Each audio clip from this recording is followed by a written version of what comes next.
First of all, I have to explain that when I teach two subjects. I teach drama and I also teach French. And I love both of them.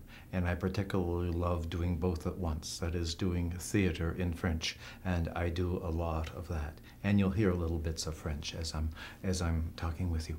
First, I want to explain that I have really 10 reasons for wanting to encourage people to learn one, two, or more other languages. First of all, language is about communication. And very often we do plays in French where people, the characters, learn the importance of communicating at the end of the play and celebrating their differences. Et comme nous disons en français, vive les différences.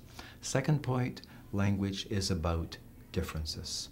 And we live in a culture of consent. We're expected to agree with each other, but at the same time, all over the world, groups are clamoring for respect for their own language and culture.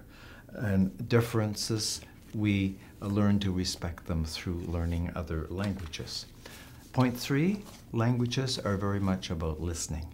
And when we learn another language, we have to focus on listening, on concentrating, and also on having empathy for other people. And empathy is so important in this world.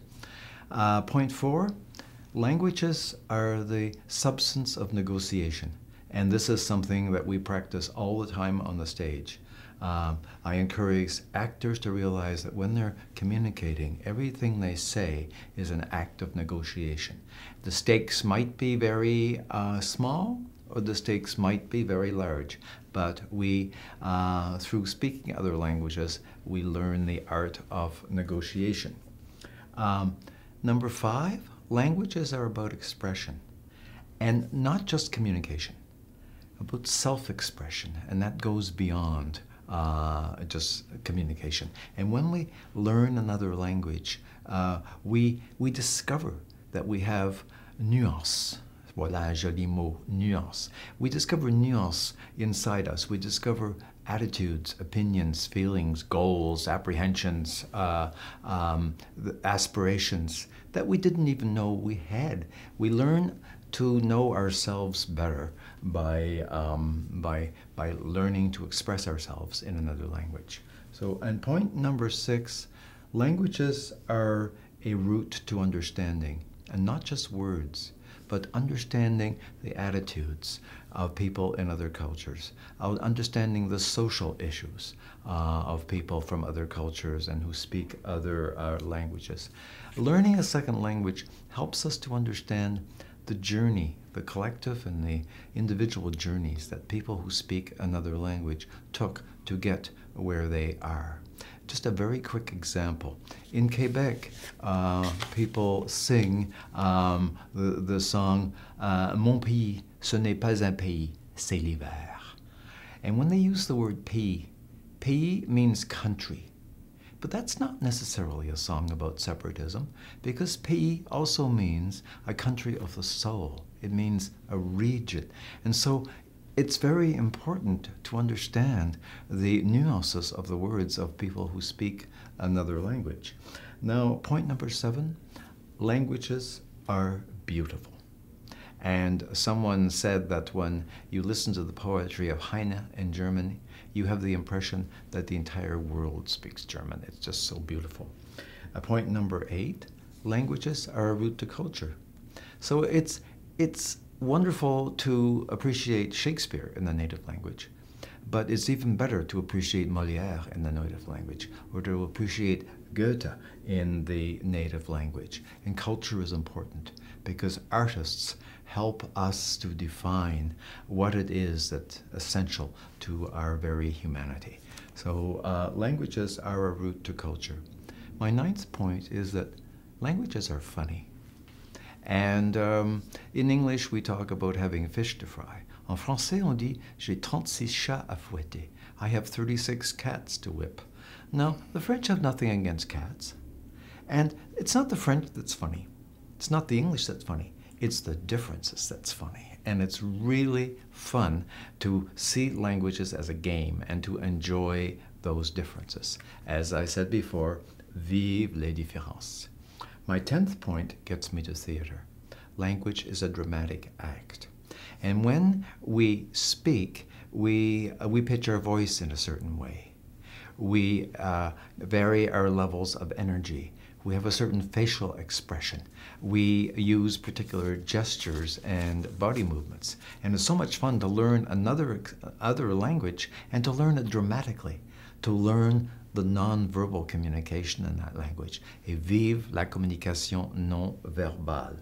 And that's why I do bilingual plays. I get people to express themselves, to actually live in the other language. And I have to tell you, I love writing letters of reference for students for people who have studied both drama in French and who have acted on the stage, whether it be in French or in English. Because when I'm writing a letter about somebody who's done theater with me, I can answer all those questions that people ask in letters. Is this person a team player? How does this person perform under stress? Can this person take risks? That's certainly what you do when you go on the stage. Is this person a problem solver? Can they take initiative while at the same time respecting authority?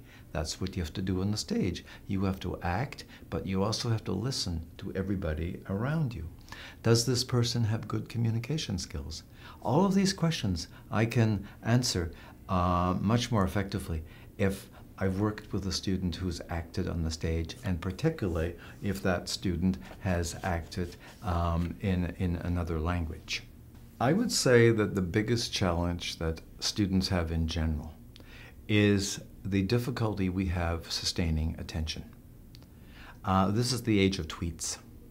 It's the age of what we call in French, le fast food. It's an age where we have very short attention spans. We get impatient, and on top of that, there's a lot of anxiety about time. And I think time management is the most serious problem that all students have, that we all have in life. So when I am working with people who are learning French, I tell them this: don't think about the quantity of time. Don't say, I've spent so many hours on this subject, but think, what have I accomplished? What tasks have I accomplished? And where learning French is concerned, I encourage people to use all sorts of tricks, like every word you should pronounce it. Make lists of words. Put the lists on the walls. For heaven's sakes, don't put your words, don't hide the lists in a binder. Put them on a wall where you're going to see them all the time. Make learning language a game. And I think this is what is most important, because it really is a game. Where language and theater is concerned, I think they both prepare people for any position which requires enhanced communication skills, which requires a good communication skills and self-expression, refined self-expression, and ability to negotiate, to communicate. So look, I'm thinking, I've seen students go from theater and language into business, into journalism, into politics, into law, into international business, arts management, theater production, acting, and teaching, of course. And I'm going to give you one interesting, I think, example of a student who worked with me in theater and who performed in French. She's now a criminal lawyer. And she's told me, before she goes into the courtroom, she tries to take a little bit of time just to stop, focus, concentrate. And what does she think about? She thinks about those roles she played in the theater, and especially in another language, because this is what she's doing. She's playing a role in the courtroom, and she's also playing a role in particular languages that vary from one case to another. Mm-hmm. So I think that you can benefit from French and theater, even if you are becoming a criminal lawyer.